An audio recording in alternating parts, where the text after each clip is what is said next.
Online चल रही class में बीए तृतीय वर्ष के सभी विद्यार्थियों का स्वागत। आज हम महाकवि दंडी के द्वारा लिखी हुई 10 कुमार चरितम में से अष्टम उच्छ्वास विश्रुत चरितम के बारे में पढ़ेंगे। महाकवि दंडी के द्वारा अनेक रचनाएं लिखी गई, जिनमें उनकी 3 रचनाएं बहुत प्रसिद्ध है। काव्यालंकार का ग्रंथ काव्यादर्श और गद्य काव्य 10 कुमार चरितम। 10 कुमार चरितम में उन्होंने 10 राजकुमारों के चरित्र का वर्णन किया गया है। इन 10 कुमारों में जो सबसे महान कहूँ मैं, उस विश्रुत का चरित्र इस काव्य के अष्टम उच्छ्वास में वर्णित किया गया है। एक छोटे से बच्चे को साथ में लिए हुए एक वृद्ध, जिसका नाम नालीजंग है, वो उसकी विश्रुत से भेंट होती है।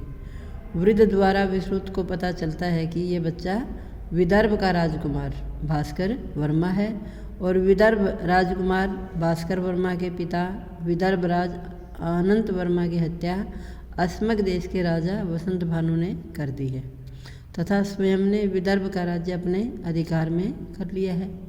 इस राजकुमार अर्थात भास्कर वर्मा की माता का नाम देवी वसुंधरा है और इसकी बहन मंजुवादिनी के साथ अपने पति के सौतेले भाई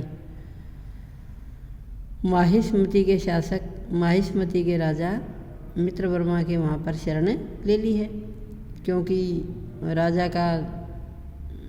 की हत्या हो गई है। किंतु वहाँ भी इस बालक की सुरक्षा न देख करके उसने इस बालक को मेरे साथ भेज दिया है।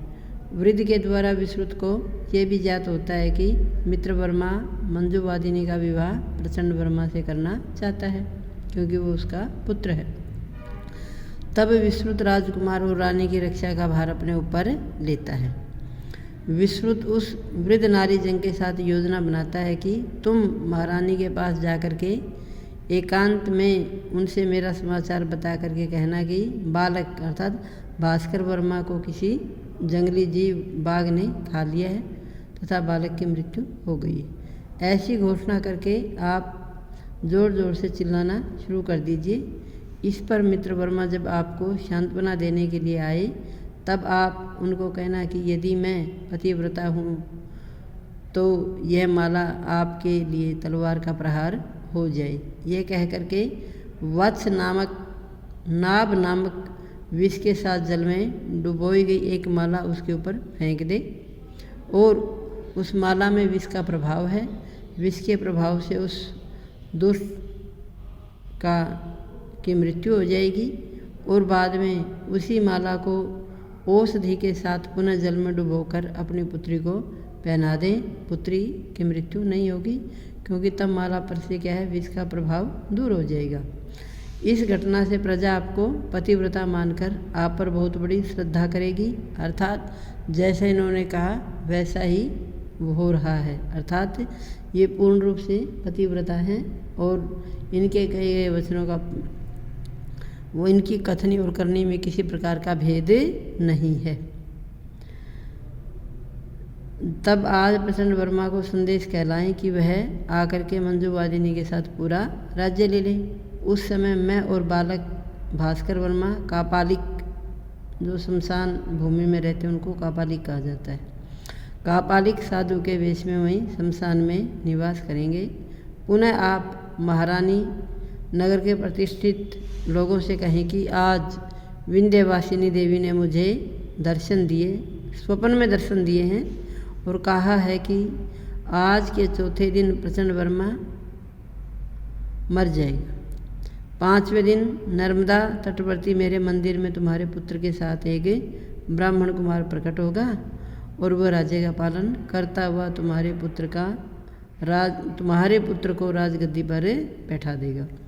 उसके बाद तुम मंजुवादिनी का विवाह उस ब्राह्मण कुमार के साथ कर देना। विश्रुत ने नालीजंग से जो उपयुक्त योजना बताई उसको पूर्ण रूप से क्रियान्वित किया। विश्रुत स्वयं जाकर के प्रचंड वर्मा को मार डालता है और एक विषयुक्त आहार के द्वारा मित्रवर्मा की भी हत्या कर दी जाती है। अंत में विश्रुत ने कुमार भास्कर वर्मा के साथ मंदिर की मूर्ति से बहुत ही युक्तिपूर्वक प्रकट होकर के मंजुवादिनी से विवाह कर लिया तथा वसंत भानु का वध करके विदर्भ के राज्य पर भी पुनः भास्कर वर्मा का अधिकार करा दिया। विश्रुत ने स्वयं भास्कर वर्मा के मंत्री पद का भार संभाला तथा सहायक आर्यकेतु को की सहायता से सम्यक प्रकार से राज्य कार्य का संचालन करना प्रारंभ कर दिया। अर्थात उन्होंने भास्कर वर्मा के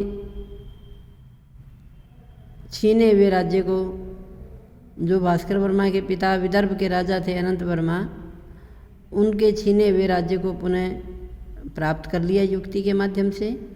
और जिन्होंने इसकी हत्या की थी अस्मक देश के राजा वसंत भानु ने, उनकी भी हत्या कर दी और उसके पुत्र प्रचंड वर्मा की भी क्या है हत्या कर दी और राज्य पर पुनः प्रतिष्ठा प्राप्त करके देवी वसुंधरा के पुत्र भास्कर वर्मा को राजगद्दी पर बैठा दिया और साथ में राज्य करते हुए उसकी जो बहन है मंजुवादिनी, उसके साथ विवाह करके राज्य की प्रतिष्ठा को पुनः लौटा दिया।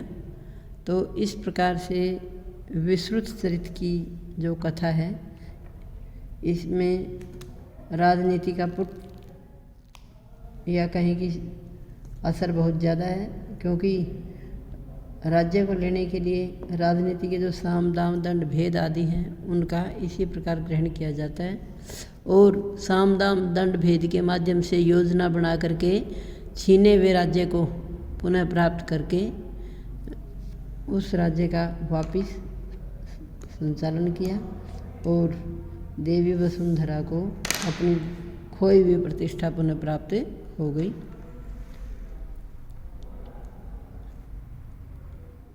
धन्यवाद।